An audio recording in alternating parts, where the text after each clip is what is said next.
Coach, why don't you start off with just an update on your Infinity Coaches Challenge? You just got a bunch of vote cards there, so maybe start off with that. Our marketing department's done a great job. This is over the last couple of years, the best we've done so far. So, the top 24 move on to the second round.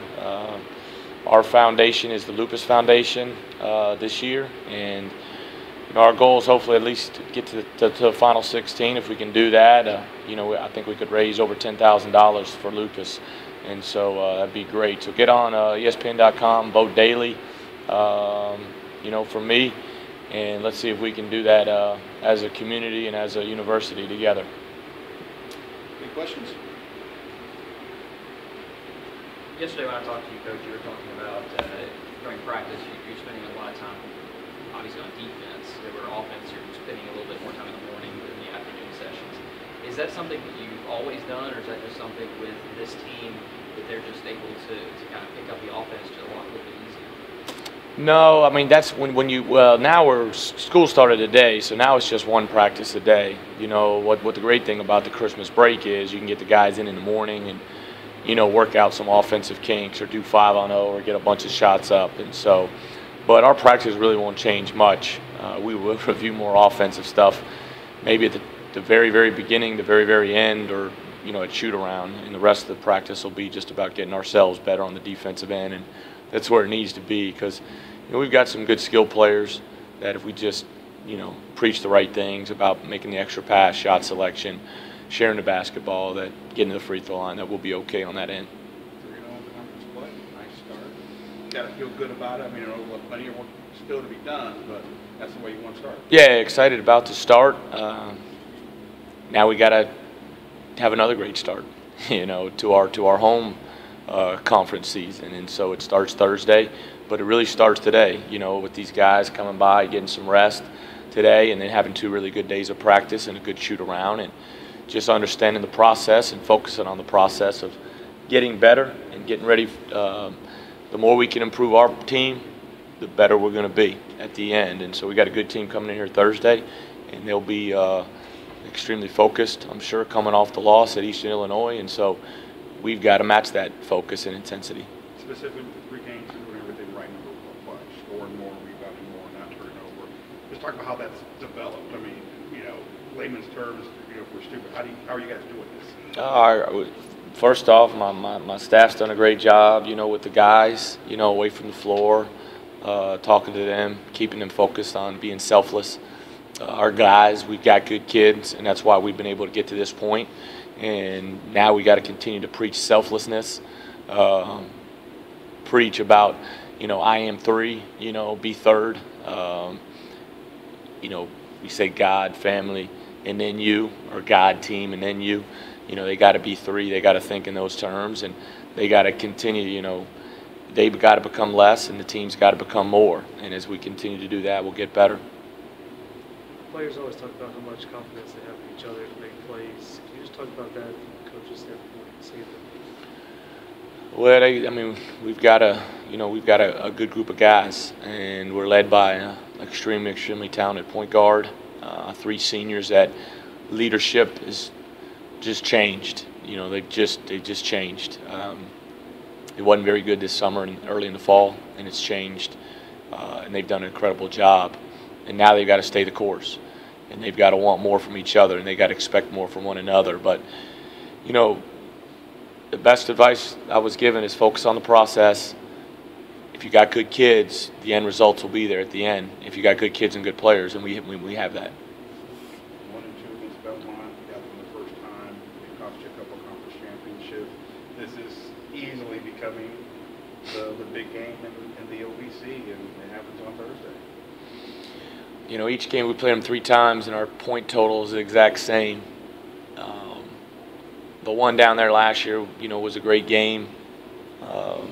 Still had a chance to win a conference championship at SEMO, and just didn't get it done. And that's how close it is, winning championships, and how tough it is to do.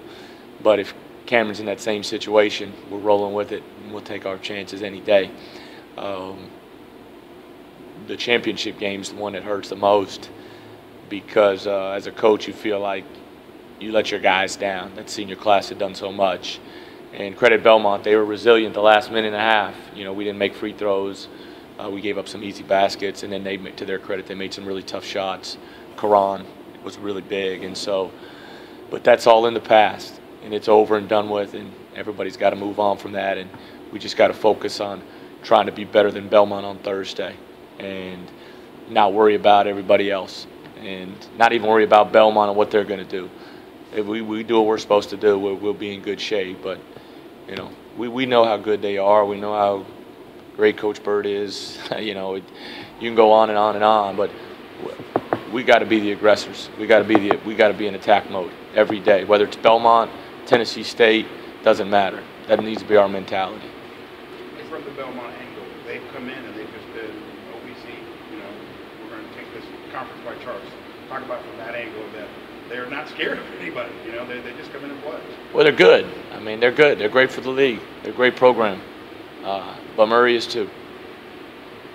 Is this a game? Obviously, you always talk about going 1-0 today for each game and everything. But is this a game for you as a head coach that you look forward to each year because the fact that it's the two marquee programs?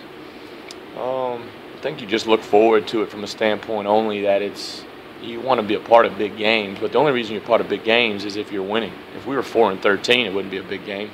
It'd be the next game. But even though we're 13-4, it's the next game. You know, we're not hyped up about the Belmont-Murray rivalry right now. We just got to beat Belmont on Thursday, and the only way we're going to do that is if these guys come focused, locked in, and play the right way Tuesday, play the right way Wednesday, play the right way Thursday. The hype's great, but that's not going to win it. Ask Coach Bird, that's not going to win it. You better defend, you better rebound, you better make the extra pass, you better make free throws, you better make shots. You know, the theory we're going by right now is the best quote I've heard. You don't play at home or on the road. If we don't have a great crowd, one of the best we've had in a while, I'll be shocked. But that's all for naught. You got to win in the paint, you win in the glass, on the glass, you win the free throw line. Whether you play at Moorhead or whether you play in Murray, Kentucky. And if we don't cover those three areas, we won't win, regardless of where we play. Cameron Payne's playing at an extremely high level. 19 points a game in conference play, 17 assists, just 4 turnovers. How much better can he get? Honestly, probably, I think his ceiling's really high. I mean, he's going to continue to get bigger. He's going to continue to get stronger. His shot's going to continue to get better. But his IQ and feel for the game is off the charts good. And when you got a point guard like that, and you know, and he'll tell you too, if you asked him, he just wasn't playing very good in the very beginning of the year for whatever reason, you know. But these guys are selfless right now, and that's what it's about. And, you know, Cam's special. I think people know that. We just got to continue to expect more from him and just watch him grow. And, you know, sky's the limit for him. I think everybody knows that.